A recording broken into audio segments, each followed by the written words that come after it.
Brought to you by Ludo Fantasy. Roll the dice, make your move और अपनी किस्मत बदलो। Download Ludo Fantasy now. महंत અને મહિલાનો વિડીયો વાયરલ કરવાની ધમકીએ કરાયો તોડ। 9.45 લાખના બદલે મળી જેલ।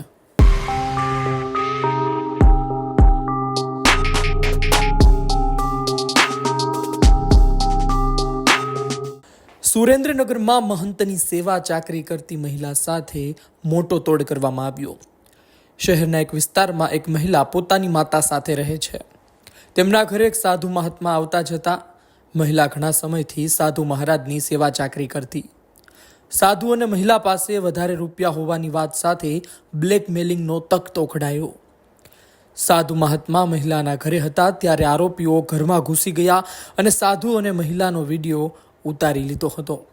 રૂપિયાની માગ પણ કરવામાં આવી હતી।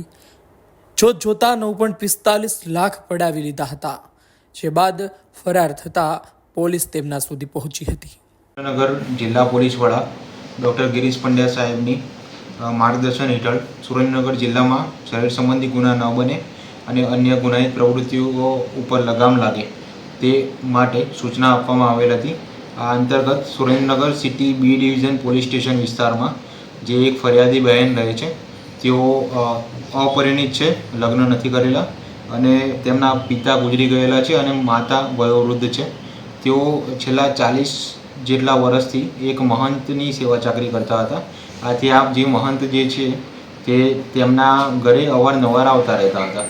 તો આ વખતે એક આરોપી જે છે હર્ષદ રમણભાઈ કોળી, આ જે આરોપી જે છે તેઓએ પૂર્વ આયોજિત કાવતરું રચી ફરિયાદી જે બહેન છે તેમના ઘરમાં ગેરકાયદેસર પ્રવેશ કરી ફરિયાદી તથા જે સહાયક છે તેમનો ખોટી રીતે વિડીયો ઉતારી વિડીયો વાયરલ ન કરવા માટે કુલ છરી બતાવી કુલ 10 લાખ રૂપિયા જેટલી માગણી કરેલી હતી અને આ માગણી માટે તેમણે ઘરમાં રહેલા કુલ રૂપિયા 2,45,000 રોકડા તથા ફરિયાદીના ઘરની નજીક આવેલી બેંક ઓફ ઇન્ડિયાની એક બ્રાન્ચમાંથી એફડી તોડાવીને કુલ 7 લાખ રૂપિયાની માગણી કરી।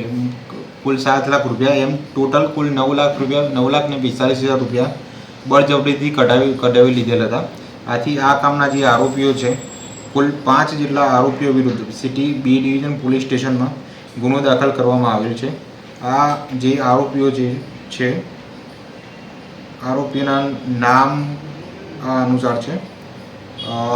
પ્રથમ આરોપી જે છે હર્ષદભાઈ રમણભાઈ સારલા, બીજા આરોપી છે વિરમભાઈ કાળુભાઈ સારલા, રોહિતભાઈ ઉર્ફે ભાણો ચકાભાઈ કોરડિયા, રવિભાઈ રાજુભાઈ ઝીંઝુવાડિયા, શૈલેષભાઈ ઉર્ફે શક્તિ રમેશભાઈ અગારા। આ કુલ 5 આરોપીઓ જે છે એ 5 આરોપીઓની અટક કરવામાં આવેલ છે અને ધોરણસર કાયદેસરની કાર્યવાહી કરવામાં આવેલ છે અને રિમાન્ડ મેળવવામાં આવેલ છે। ઉપરાંત જે પણ 9,45,000 રૂપિયા બળજબરીથી કઢાવી લેવામાં આવેલ હતા તેને પરત લેવામાં આવેલ છે। સીસીટીવી અને બાતમીના આધારે પોલીસે તોડબાજોને પકડી પાડ્યા હતા। સંવાદદાતા સાજિદ બેલીમનો અહેવાલ, ગુજરાત તક, સુરેન્દ્રનગર।